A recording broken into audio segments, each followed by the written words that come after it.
తన పలుకుబడికి కానీ, తన పరపతికి కానీ, తాను కలిగి ఉన్నటువంటి ధనానికి కానీ,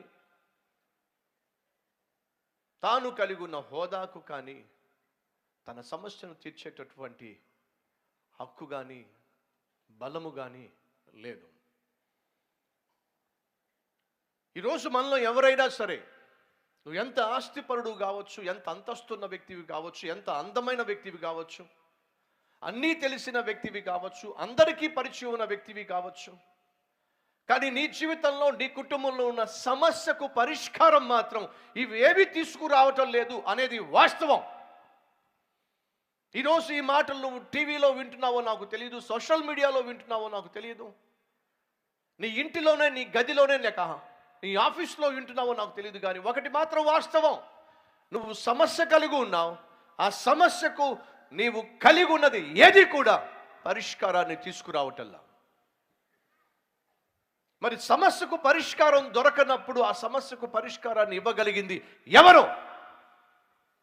ఈ ప్రశ్న యాయీరు అనేటటువంటి ఈ సమాజ మందిరపు అధికారిని తొలుస్తూ ఉన్నప్పుడు ఎవరో చెప్పారు, నీ సమస్యకు జవాబు ఒకే ఒక్కరు ఇవ్వగలరు. ఎవరో? ప్రపంచాన్ని సృష్టించిన ప్రభువు అయిన యేసుక్రీస్తు మాత్రమే జవాబు ఇవ్వగలడు. వినండి సహోదరులు, సహోదరులు, అప్పటికే సమాజ మందిరంలో ఉన్న అధికారులు చాలా మంది యేసుక్రీస్తును వ్యతిరేకిస్తున్నారు.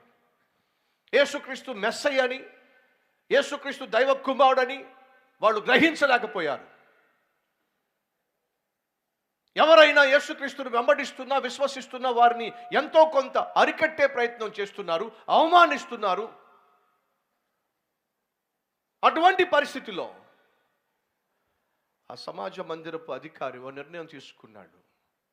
నాకు ఈ అధికారం ఉంది, నాకు ఈ అధికారం ఉంది, నాకు ఈ హోదా ఉంది, నాకు ఈ పదవి ఉంది, కానీ సమస్యను తీర్చుకోలేకపోతున్నాను.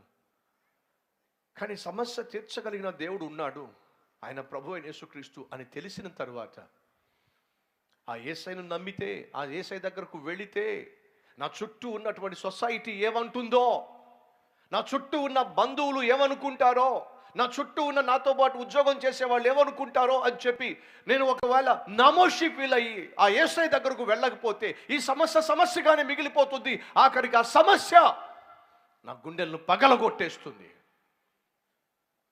నా చుట్టూ ఉన్నటువంటి సొసైటీకి నేను భయపడి సమస్యతో జీవించాలా? ఆ సొసైటీని పక్కన పెట్టి సమస్యను తీర్చగలిగిన దేవుని దగ్గరకు వెళ్ళి సమస్యను తీర్చుకుని ప్రశాంతంగా జీవించాలా అనే ప్రశ్న అతని ఎదుట ఉత్పన్నమైనప్పుడు తను ఒక నిర్ణయం తీసుకున్నాడు.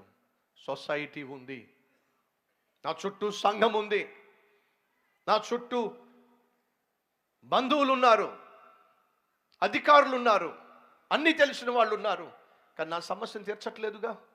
వాళ్ళను ఆధారం చేసుకుని సమస్య కలిగి జీవించడం కంటే వాళ్ళను పక్కకు పెట్టి సమస్యను తీర్చగలిగిన ప్రభు దగ్గరకు వెళ్ళడమే నా జీవితంలో నేను చేయాల్సిన మొట్టమొదటి పని.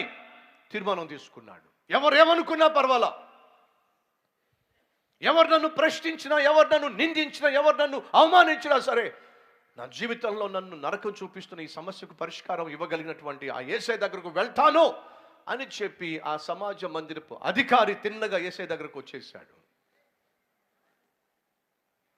ఆయన సముద్ర తీరమునుండగా సమాజ మందిరపు అధికారుల్లో యాయీరు అని ఒకడు వచ్చి ఆయన పాదముల మీద పడి తన ఇంటిలో ఉన్న సమస్యను చెప్తున్నాడు. నా చిన్న కుమార్తె చావనై ఉన్నది, అది బాగుపడి బ్రతుకున్నట్లు నీవు వచ్చి దాని మీద నీ చేతులు ఉంచమని బ్రతిమలాడుకొనగా ఆయన అతనితో కూడా వెళ్ళెను. యేసయ్య దగ్గరకు సమస్యతో వచ్చినప్పుడు యేసయ్య వెంటనే ప్రతిస్పందించాడు. సరే పద వెళ్దాం, నీ ఇంటికి వస్తాను పద అని చెప్పి యాయీరు తన బాధను యేసయ్యతో పంచుకున్నప్పుడు ఆ సమస్యను తీర్చగలిగిన యేసయ్య యాయీరు వెంట వెళుతూ ఉన్నాడు. అటువైపు యాయీరు యొక్క కుమార్తె, 12 సంవత్సరాల కుమార్తె మరణంతో పోరాడుతూ ఉంది. ఏ క్షణమైనా ప్రాణం పోబోతుంది. ప్రతి సెకను చాలా చాలా విలువైంది. యేసుక్రీస్తు ఆ ఇంటికి చేరటం ఏమాత్రం ఆలస్యమైనా తన కూతురు తనకు దక్కదు. ఆ విషయం యాయిరుకు బాగా తెలుసు. చివరి క్షణంలో, చివరి నిమిషంలో యేసుక్రీస్తు దగ్గరకు వచ్చాడు యాయిరు. అయినా ఇప్పుడు దాకా ఎక్కడికెక్కడికో వెళ్ళావుగా, ఎవరినెవరినో నమ్మావుగా, ఎవరినెవరో ఆశ్రయించావుగా, చివరికి నేను కావాల్సి వచ్చానా? ఇప్పుడు నీకు అవసరమయ్యానా? పో, నీ ముఖం చూపించద్దు అనేవాడు మాత్రం నా ప్రభువు కానే కాదో. ఆయనను కాదని చెప్పి, ఆయనను వద్దు అని చెప్పి, ఆయన కళ్ళ ముందు నువ్వు ఎక్కడెక్కడికి వెళ్ళినా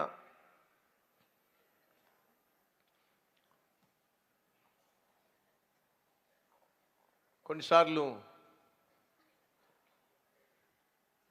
మీరు ఒక చెప్పుల షాప్కి వెళ్ళారు. ఆ చెప్పుల షాప్కి వెళ్ళి మీకు నచ్చిన చెప్పులు బేరమాడారు. 300 చెప్పాడు. మీరు 120 రూపాయలకి అడిగారు. అతను చెప్పాడు, ఇది లెదర్ అండి, ఈ కొట్లో తప్ప ఇంకెక్కడ ఏ కొట్లో మీకు ఈ లెదర్ చెప్పులు దొరకవండి. నేను మంచి ధరే చెప్పాను, ఒక 10% డిస్కౌంట్ చేసి 270 రూపాయలకి ఇస్తాను. చాలా చక్కగా మాట్లాడితే, ఎందుకు ఈ బోడి చెప్పులకి 270 రూపాయలు? నాకేం అవసరంలా, ఇవే చెప్పులు, ఇంతకంటే మంచి చెప్పులు 150 రూపాయలకి నేను కొనుక్కొని నీ ముందే నడుస్తా, చూడు కావాలంటే.